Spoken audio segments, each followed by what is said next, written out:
Welcome to the darkness of the night. Tonight, another secret ancient land will be unlocked. The isolated salt flats of Dasht-e Kavir stretch endlessly beneath a heavy sky that has bleached the horizon into a sharp, blinding line of white. The desert floor is a cracked, crystalline mirror of pure salt that rings like porcelain under the iron shoes of a traveler's horse.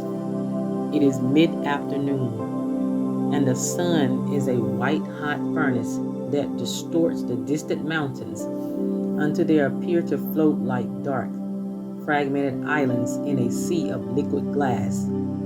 An old mirror maker, his lungs scarred by the inhalation of toxic mercury vapors, and his fingertips smoothed completely flat by decades of polishing silvered glass, walks alone across the blinding crust. His breathing is rhythmic and shallow, a defense against the dry chemical wind that carries the sting dust of the salt plains into his throat. In his trembling hands, he carries a heavy, circular mirror frame forged from dark, unpolished meteoric iron that he bought from a blind merchant in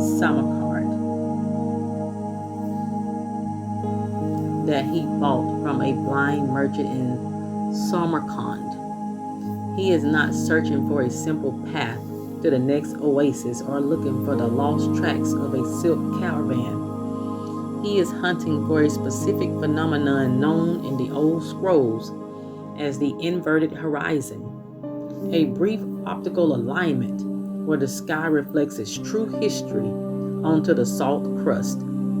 For 30 years, he has lived on the margins of this dead sea, listening to the old legends that say the salt crystals hold the visual memories of the first dun. He believes that if he can hold the silvered surface of his mirror at the exact angle of the setting sun, the glass will capture a reflection that does not fade when the light dies. The silence across the vast flat is absolute, a crushing weight that makes the sound of his own heartbeat echo loudly in his ears. He kneels down upon the sharp, frozen ridges of the salt crust. The dull, metallic scrape of the iron frame touching the hard ground breaks the silence like a sudden fracture in glass. A small plume of white salt dust rises into the air, settling instantly back onto his worn leather boots. His posture is rigid, his mind stripping away the memories of his failure, his losses, and the family he left behind in the green valleys of the north. As the sun begins its final, heavy descent toward the edge of the world, the salt flats turn from blinding white to a deep, bruised violet. He raises the heavy iron mirror, his muscles burning from the strain, and aligns the glass with the dying copper light. If he catches the reflection of the inverted horizon tonight, will it grant him absolute clarity, or will it trap his consciousness within the silver layers of the mirror forever? Is this the final validation of his sacred geometry, or is it a madman's descent into a beautiful, cold void? He tilts the glass by a fraction of a millimeter, his eyes watering from the intense horizontal glare. A sudden freezing wind rushes across the plain, carrying no dust, but lowering the temperature of the air until his breath freezes on the surface of the mirror. The sun dips halfway below the horizon, and the light does not fade. Instead, it turns into a sharp emerald green flash that illuminates the entire expanse. He does not turn away, refusing to close his eyes, focusing entirely on the circular glass held between his calloused palms. He feels the iron frame vibrate against his bones, a high-frequency chime that matches the sound of breaking ice. Slowly, within the circular boundary of the mirror, the reflection of the sky begins to detach itself from the physical world. The clouds in the mirror began to move backward, tracing the weather patterns of centuries past in a swirling vortex of silver and gray. The air immediately surrounding his knees turned sweet and cold, smelling faintly of ancient rain and the deep, dark water of forgotten wells. He stares into the center of the glass, his vision clear of the cataracts that have plunged his old age. The silver coating of the mirror has become liquid, a deep pool of mercury that reflects things that never walked upon the salt flats. The sound of the wind ceases entirely, replaced by a low, profound roar that sounds like the breaking of a great ocean against an iron cliff. The images within the glass widen, showing the birth of the mountains and the drying of the ancient seas that once covered this desert. He stands at the precipice of a permanent illusion. If he looks into the reflection for one more second, his own image will be erased from the glass, replaced by the infinite memory of the earth. He looks at his reflection one last time, seeing his deep wrinkles, his white hair, and the stains of silver nitrate on his skin.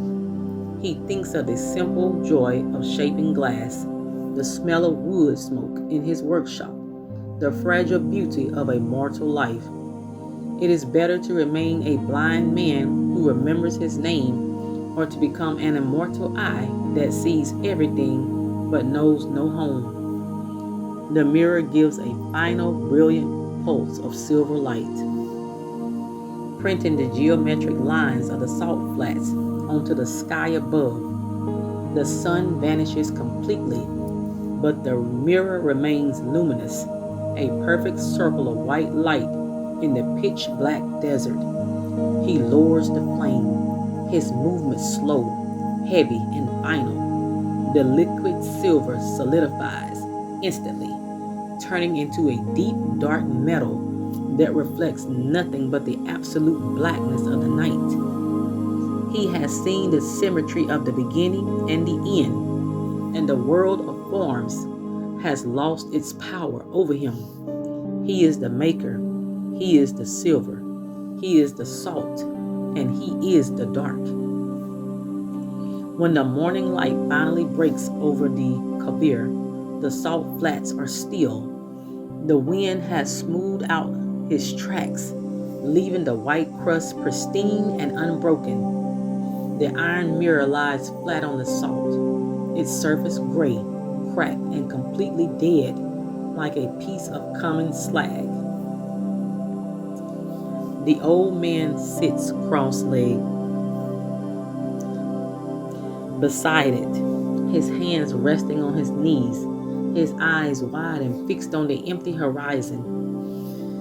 He breathes with a slow, shallow, and effortless rhythm, but his mind is no longer present within the borders of the desert. He does not move when the desert foxes track past him, nor does he look at the rising sun. He has silvered his soul with the memory of the world, and the language of men is no longer necessary. The mirror has done its work, leaving behind a form of clay, while the sight has merged with the horizon. You, who listen to this tale, know that the mirrors you hold up to your life can become the very chambers that swallow your reality. The horizon you seek is not an external line. It is the boundary where your thoughts meet the silence of the world. Are you strong enough to look into the glass of your own history without falling into the liquid silver? Are you ready to see your own image dissolve into the ancient memory of the stone and the salt? The frame remains in the deep desert, a market for those who wander without a map. The story is kept in the cracks of the salt and the weight of the iron. Listen to the absolute silence of the desert night, and you will hear the crystals growing. Look into the dark reflection of the sky, and you will see the light forming. This is the end of the glass and the beginning of the view. Until our next journey, farewell.